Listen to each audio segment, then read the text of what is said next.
Welcome to your in-depth horoscope forecast for week commencing the 24th of August for the Sun or the Ascendant. If you've yet to subscribe to my channel, I'd be honoured if you did so now, especially if you do comment, because I do answer every single one. Also, you can join Elisa and I on the daily astrology and video show. You can see your written daily horoscope there. I explain the dominant astrological feature of each day. Elisa gives a more spiritual dimension. Or you can download now, free, beneath here, your natal horoscope report to find out exactly where all your planets are located. Now this week begins with the Sun in the sign of Virgo still, along with Mercury. Now Mercury, of course, is the ruler of Virgo, so this presents an opportunity for precision. But we're going to need it this week because on Tuesday there's a quarter moon in the more exuberant, buccaneering sign of Sagittarius. And it's possible that this could see us promise to do things for people in good faith, which may prove actually a bit difficult to deliver upon. Or if we're someone who's very conscientious at the best of times, it may seem that other people's demands are really closing in on us. So it's just a reminder to reinforce our boundaries.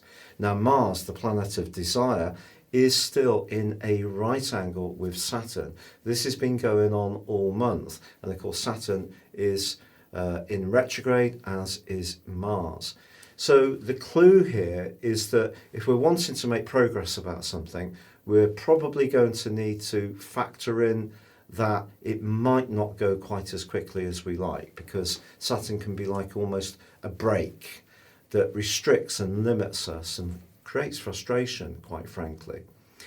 But Venus is definitely the dominant planet this week and forges a number of very interesting angles. On Monday and Tuesday, she's pushing us to go outside our comfort zone, be a bit more experimental. If we're in a relationship where we're basically happy, but it's become rather too mundane, Venus and Uranus are saying, look, can we change things up a bit?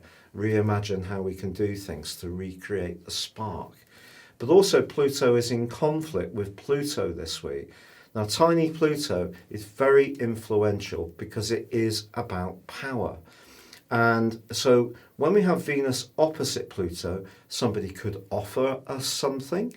It may be to do with a business proposition, it may be a financial situation, or it may be affection. It could even be sex.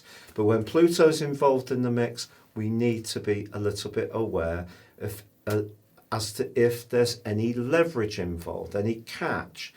But someone may really present something or themselves in such an alluring way, it may be very hard to resist. And also Venus is forging a quite beautiful angle to Neptune. This is one of the most glorious of all the Venus-Neptune angles, and it can promote the potential for true love.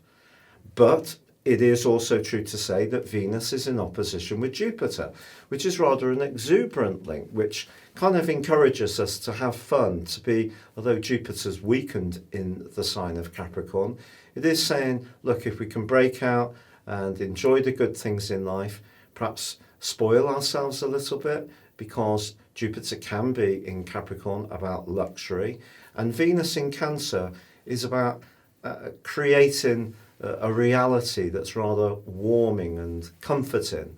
So you can see an enormous welter of different planetary influences.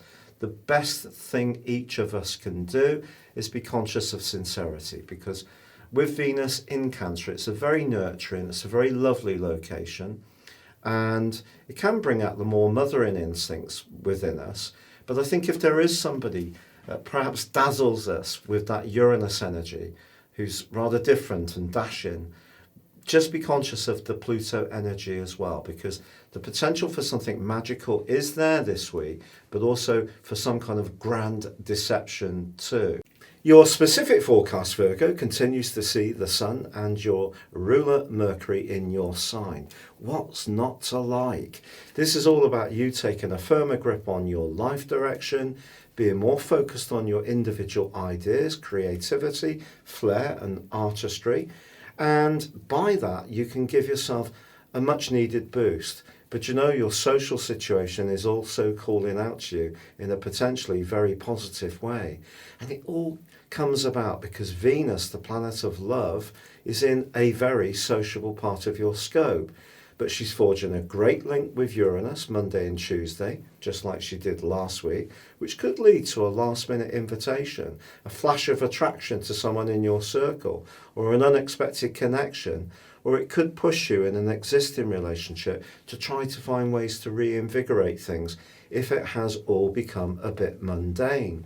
But if you're single, as Venus goes into opposition with Jupiter and a gorgeous trine with Neptune, someone could come into your world who really floats your proverbial boat. But then it is true that Venus is in opposition with Pluto towards the end of this week. This is one of those influences which gives us yearning in a big way. Now, we can yearn for sex, we can yearn for money, we can yearn for power, we can yearn for status, and Pluto's usually involved in the mix. But the most important thing is understanding our motives.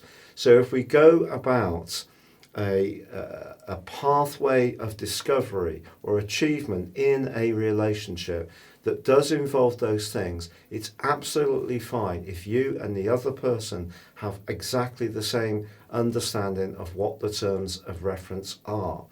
But if there is someone that you're drawn towards, and perhaps for you it's a fleeting fling, but for them it could be something much deeper, then that's when Pluto power can be a damaging thing. So just be conscious of what's driving you and the motivations of those you encounter. Thank you so much for having joined me. It's been a real pleasure being with you. If you'd like to ascend above your zodiac sign and embrace more serious astrology, please check out my affordable range of astrology reports. You can get 30% off a forecast and a character analysis, or you can check out my one-to-one consultations and see my testimonials below. But for now, stay safe, take care, and good luck.